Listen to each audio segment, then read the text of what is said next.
Hi, this is Jeff Porcaro, and I'm your host with the Eagle's Nest. And today we have a guest, Michael Funk.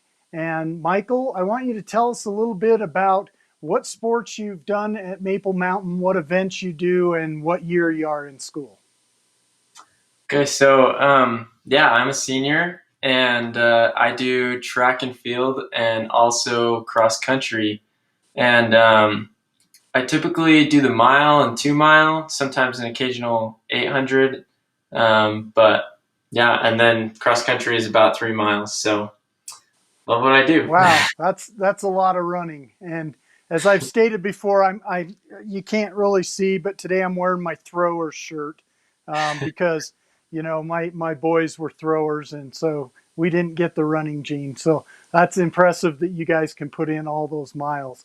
And speaking of all those miles, what what have you been doing to kind of keep yourself in shape and keep yourself going during this time? So our Coach Andrews, will send out kind of some info with maybe like a number of miles or target number of miles that we can run each week if we want to. So I've been following that. So I haven't missed a day. So it's been pretty good. But I mean, it's a little different without running with other people because the pace is a little off. But I mean, just have the habit of running every day and just want to keep it. So yeah. That's great. So about how many miles are you putting in a week? So it's usually Monday through Saturday, and I'd say anywhere from like 35 to 45 miles a week. Wow, So that's impressive. Good job. yeah. All right. So, a lot of other people during this time have been watching some movies with their families and other thing, and this kind of gets us into asking the question of what is your favorite sports movie and why? um, that's kind of a hard one. I don't know. I would probably say, have you seen McFarland USA? It's a cross country movie, and I besides runners, I don't think or watching a cross country movie is very interesting to most people. So, but I really liked it because I felt like it was super relatable and just kind of down to earth, and I feel like they did a good job with it. But I don't know that, or maybe like Remember the Titans. I've always liked that one. Yeah, Uh, I just feel like with sports movies, there's a lot of focus on good motivation and hard work, and I really value that. I think that that's important. So great. Those are both good answers, both good movies, both have great stories and themes to them. So, and with that, we've been asking some of the athletes, who is your sports inspiration, whether it be a professional athlete or some coach or somebody else that you competed with. Who would you say is your kind of sports hero? I would probably have to say Coach Andrews, um, just because I've been running with him for 4 years, and I just think, aside from being a coach, I think he's a great person. I think he has some great values, and that kind of manifests itself in his coaching. And I think that he does a really good job of motivating me and kind of showing me what he's seen has worked in the past and how that can help me and other runners. And I feel like he's just a really good example of doing that because not only is he a good coach, but I mean, he runs just as much, if not more, than all of us guys, and he's not not as young as us. So, but I just am very impressed with him. I think he's a great guy, and I really look up to him. So, Yeah, that's a great pick. Coach Andrus is a great human being, and it's great to see him out there putting in the miles with the whole team. So yeah. definitely good pick. Thanks. um, so one of the other things, you've got your coaches; they're working with you, trying to get you to be your best and to work on technique and other tactics that kind of help you to be a more complete runner. What do you and your teammates do to kind of keep the fun and keep practices exciting? Um, I think there's a lot of different personalities on the cross country team. Um, and I don't know. I think it's kind of fun to watch them all just kind of mix and go together. But I think there's a lot of enthusiasm. I think we get these guys that are cracking jokes all the time, and I think we need that. And I think it's fun and it has a good spirit to the team. We also have people that are extremely hard workers and do a great job at just being very realistic and down to earth, and just are always supportive or always know. And some they always say good job after a workout or whatnot. And I think that that's important. I think that um, I've just been. I mean, you don't really think about it as much in that moment of like, oh well, this person talking to me, or like I see that every day. But like when they do it constantly, like it really builds you up and is very helpful, especially when you get to these competitive situations where you're really pushed to your limit. I think it's powerful to be able to remember good teammates that have got your back all the way, whether you are have a really good race or maybe not so great a race. So That's great. Those are all great things. And as you kind of work through and are trying to compete and do your best, what do you do to kind of get yourself into the zone when you're getting ready to compete, to kind of shake off any cobwebs or the butterflies, that kind of thing? What do you do? so I kind of have a routine. So usually about the day before, I'll go on an easier run that's typically like 3 or 4 miles, just to kind of relax myself a little bit, maybe think about, kind of envision how the race is going to be like. So that's probably but I mean, starting going into the race, I would say that. But kind of race day right before the meet, I'll typically try and wake up a couple hours before, so I'm like fully awake by the time the race starts. And then um, we always go on a warm up, and that's typically 10-15 minutes, and then we do our drills and stretching and rolling out. And honestly, like I just like the teammates, when just them talking and having fun just kind of relaxes me and just makes it really easy. But just doing kind of the same routine of warm up drills, get to the start line, do the same thing, really kind of calms me down. And I mean, it's been really helpful to have a routine. So That's great. And a lot of people underestimate the power of having a very static, same pattern that you do over and over again. And that's why you practice. That's why you drill, is so that, as I used to tell my kids, uh, you don't have to think, you just do at that point. yeah, exactly. That's awesome. What age were you when you started realizing that, hey, I'm going to run? I'm going to, put millions of miles on these bones and knees of mine. So this is kind of funny. When I was little, I used to live in California, and I remember just like looking out the window and seeing all these shirtless guys in short shorts running down the street, and I was like, what are they doing? Like, that's so weird. And I remember looking at my mom, just being like, okay, why are they doing that? There's no way I would ever do something like that. And she was like, oh, all your uncles did that. And I was like, what? And so I was just I was shocked. And then come seventh grade, when we start getting into more, school sports and whatnot, a lot of my friends just joined cross country, and I was like, okay, like there's no way I'm doing this. Like that's kind of ridiculous, whatnot. And then I had a conversation with my parents and my sister, and they were like, no, you should do it. And I was like, okay.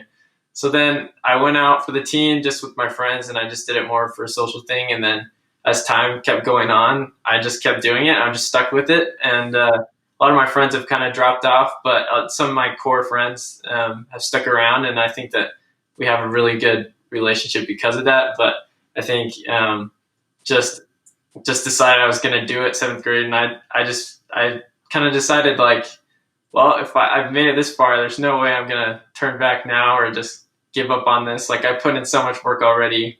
Why would I just drop out? So So a little combination of peer pressure and family pressure got you into it, and then you realized you loved it.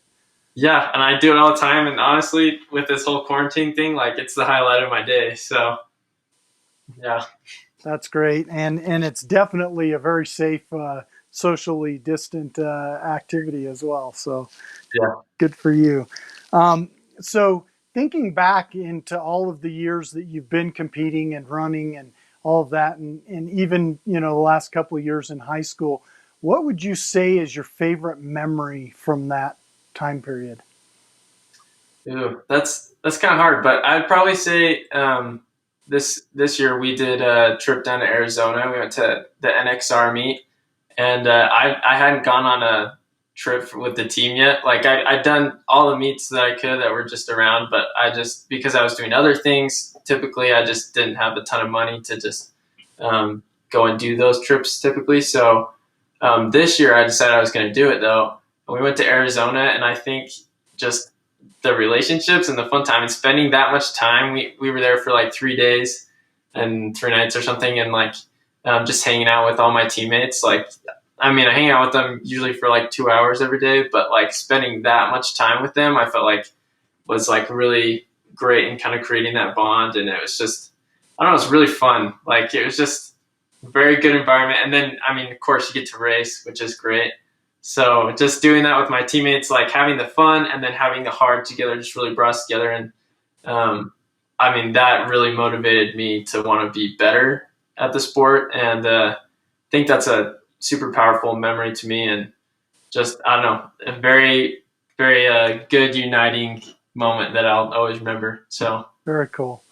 Um, and with that, you've had an opportunity through both cross country and track to go compete in a lot of different places, a lot of different venues. Where would you say is your favorite place to compete? it's kind of hard. I mean, I'd probably say something like BYU, just going to the track and seeing everybody there, or the Utah Olympic Oval during winter track. We always do that.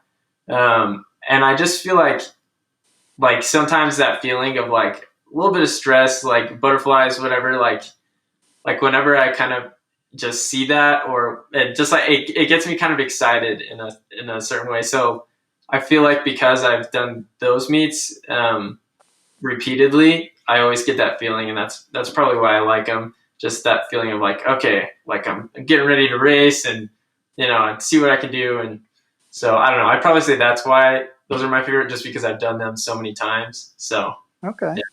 very good. And so, what are you looking to do when you leave high school and it's over and you've graduated? What are your plans for the next few years? So I would say right now, I think my plan is to go to fall semester at BYU in Provo. And I was originally going to serve a mission for the Church of Jesus Christ of Latter-day Saints over the summer, but because of this whole coronavirus thing, I decided I was going to do that after fall semester. So I'm planning on doing that.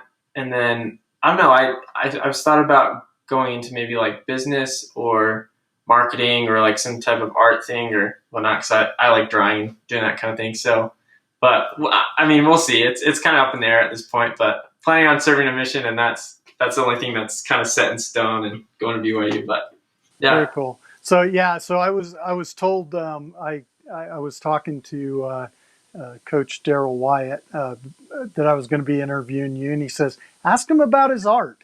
Have him talk about his art a little bit. So tell me about.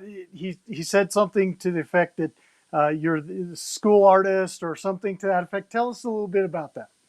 So I've liked drawing since I was like in third grade or whatever, and I think like it's always just been something that I've been able to express myself with and whatnot. But typically, I'll draw kind of just people. I love drawing people because I think they're the most interesting part of any picture. So I've done a lot this year with like a movie poster, like a parody one. So um, like for the Avengers, I did the Retaliators, or instead of the Hunger Games, I'm doing the lack of food athletic event. Like it's all super dry humor. So I'll do like a title, and then like I'll switch the actors out. So for like instead of Thanos, I did like Nick Cage. So just like something super goofy that's just supposed to kind of like mimic it, Uh huh. but still be fun. Yeah. Um, I don't know. I love doing the face just because they're. I mean, you can have these subtle little differences, but everybody's face kind of follows a similar structure. And when I'm drawing it, it's almost like putting a puzzle together. Trying to Okay. find what goes where. So I don't know. I just love doing people, and Just I don't know, lately just the movie posters and whatnot, but just something that'll maybe make somebody laugh or just kind of like connect with, like, oh, there's a face I recognize. So, but That, yeah. that's great. Well, thank you for sharing that. And one of the last questions we've been asking, with our athletes that are seniors, and this is kind of the end of your high school career, and it hasn't turned out the way that anyone had expected. You've probably had some time to think about where you're at, where you've been, where you're going, and what would you give as advice or words of wisdom to your teammates or those who are following behind you? Um, I would say don't stop. Like, I think junior year was kind of tough, and because I had a lot of classes going on and whatnot, and it was hard for me to stay focused on running. And I'm happy that I did kind of come through and stick with it, and it's made me such a better person today. So I would say that whatever you do, whatever you love, like, don't give up on it. Like, don't sacrifice that part of you um, because of time or whatever. Like, just keep going and find that motivation and drive to keep doing it. I mean, I just think that it's incredible to see all these athletes that have been pushing through this time period. And I think with the coronavirus, you see a lot of athletes excelling, and you see a lot of athletes that are just kind of giving up. And I just say, go for it. Like, don't give up on yourself or on what can happen, because I mean, you never know what the future holds. And I think that just keep moving forward. Don't look back. So but then still remember why you do it. Don't let it become like a chore, So remember to enjoy it. So and find the best of every situation. Like with this coronavirus, I mean, it's easy to just say like, oh well, this year stinks. Like, do over, whatever. Yeah, Like, yeah. but there are no real do overs. So you Hmm. just got to move on and learn from it and make the most of the situation. So I don't know. That's what I would say. That's great. Well, thank you for sharing. That's awesome advice, and very sound advice as well. So Thank you. we want to thank Michael Funk for joining us today and being here with us on the Eagle's Nest. So thank you, Michael. Yeah, thank you. All right. So again, we want to have everybody get an opportunity to find out more about these great senior athletes that we have at Maple Mountain. And so if you get a chance to follow us at uh, YouTube or Instagram or Facebook, we're all Maple Mountain Sports, all one word, or Twitter is Maple MTN Sports. And we'd appreciate you to follow and learn more about these great athletes at Maple Mountain, and be able to see this along with other information around Maple Mountain athletics. I'm glad that you were able to join us today, and I'm your host, Jeff Porcaro, and this is the Eagle's Nest.